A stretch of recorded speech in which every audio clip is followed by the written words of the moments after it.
Students, welcome you all to our NSC Institute. In today's video, we will learn about the functions of statistics.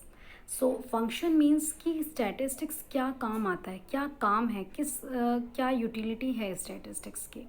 तो हमने statistics को to sense में पढ़ा था, singular sense में पढ़ा था और प्लूरल सेंस में पढ़ा था. सिंगुलर सेंस में statistics को हमने बोला था statistics is the science of collecting, organizing, presenting, analyzing and interpretation of the numerical data. और प्लूरल सेंस में पढ़ा था कि इट इज़ न्यूमेरिकल फैक्ट्स. सो आपको यही बात दिमाग में रखनी है, इट इज़ न्यूमेरिकल फैक्ट्स. अब इसके क्या क्या फंक्शन है, let's have a look on the screen. Helps in understanding economic problem. अब जैसे कि suppose nowadays the latest problem you are watching that is corona. So this is the economic problem for the country. So how you will understand whenever we will have the data. Prime Minister Modi has given the order of the lockdown in whole of the country. Why? Because he want to sort out the problem. And how the problem is sort out? Whenever there is some data. So statistics helps in giving the data. अब जब data हमारे पास numerical facts में होगा तो हम उस problem को solve कर पाएंगे.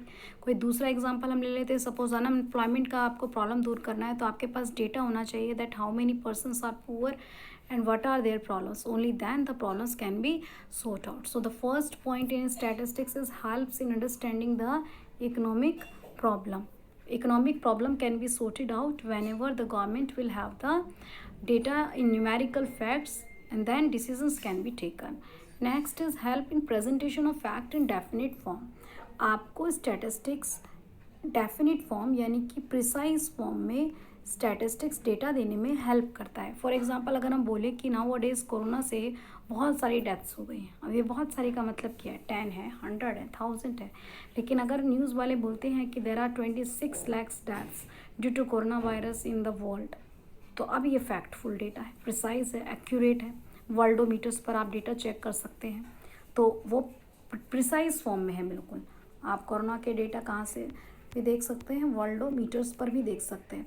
अब वो आपको बिल्कुल एक्यूरेट डेटा बताएंगे एवरी कंट्री का एग्जैक्ट टर्म में. Helps in presentation of facts in definite form. अगर एग्जैक्ट नहीं होगा तो there will be misleading conclusions. बहुत सारी डेथ्स हो गई है, बहुत सारे लोग रिकवर हो गए हैं, कुछ भी नहीं हो रहा है या बहुत कुछ हो रहा है, तो all these depends upon the data. If you don't have any data in exact terms, results can not be find out. Then statistics helps in condensing mass data into few numerical figures. बहुत सारे data को वो एक figure में condense कर देता है, precise कर देता है, छोटा कर देता है. फॉर एग्जांपल पूरी ऑल ओवर इंडिया में हर एक पर्सन की इनकम को जानना बहुत डिफ़िकल्ट है, but we can find out the average salary of a person. एक प्रिंसिपल सर के लिए पूरे स्कूल के बच्चों का रिजल्ट्स लर्न करना बहुत मुश्किल है, लेकिन वो एक क्लास का एवरेज रिजल्ट निकाल लेते हैं कि हाँ ये इस क्लास का ये एवरेज रिजल्ट है. या जैसे कि कभी कोई पीटीएम होती है तो बच्चे का पूरे साल का रिकॉर्ड बताने के बजाय हम उसका एवरेज स्कोर भी बता पाते हैं. तो स्टैटिस्टिक्स एक बहुत मास ऑफ डेटा को, बहुत ज़्यादा डेटा को शॉर्ट में प्रिसाइज करके कंसाइज फॉर्म में शो कर सकता है. ये इसका बेनिफिट है, ये काम है इसका. Then establishes relationship between factors. Next point है, बहुत सारे फैक्टर्स में रिलेशनशिप बताता है. फॉर एग्जांपल अगर हम कहें कि कंट्री में मेडिसिन की डिमांड बढ़ रही है. अब क्यों बढ़ रही है, क्योंकि डिसीजेज हो रही हैं.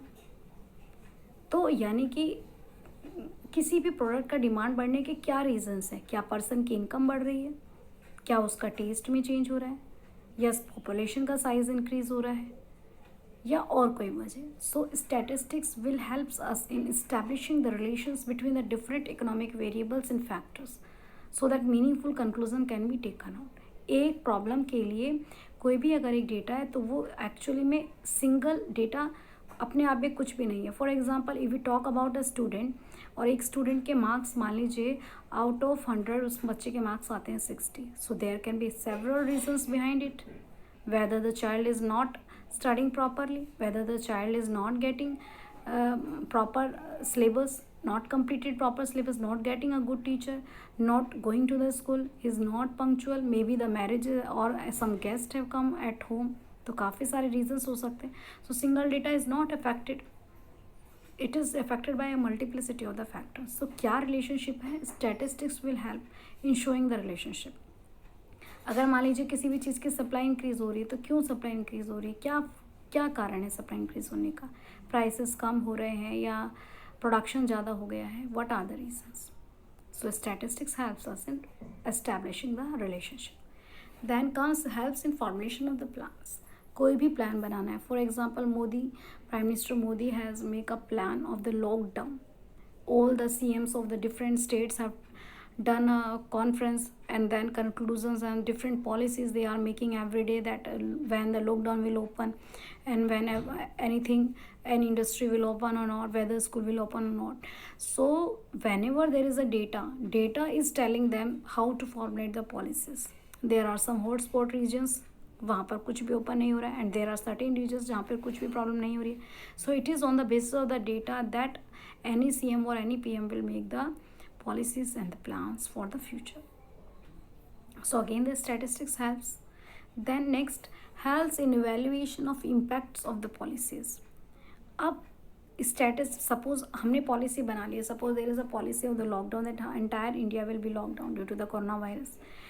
Now we will evaluate. Every day the news channels are showing that due to many problems, due to some community problems, every day the corona disease people are increasing. सो अब ये इम्पैक्ट को, policies के impact को evaluate करने में भी help कर रहा है. द डेटा कम हो रहा है, इंक्रीज हो रहा है. So it also helps in evaluating the policies. Then helps in intersectoral and intertemporal comparisons. For example, you can compare the disease between UP and Rajasthan. You can compare the data between different states. So if you are comparing between different sectors, then it is called intersectoral comparison. And if you are comparing between different years का अगर comparison करें तो intertemporal is related to the time अलग अलग time में comparison, 2019 में क्या था, 2020 में क्या था. और इंटरसेक्टर मीन्स डिफरेंट सेक्टर के बीच में. So statistics by giving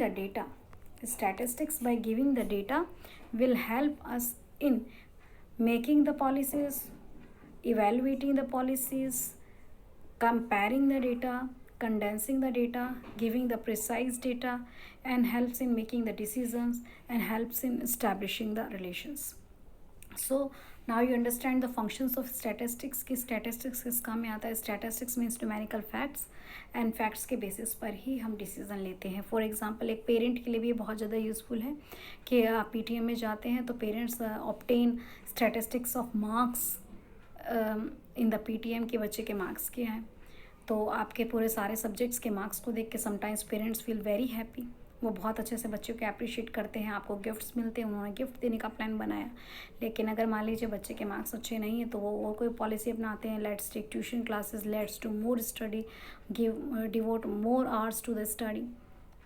okay, so formulation of policies and taking decisions all are based on the statistics. So statistics is very useful and I hope you understand. Thank you so much.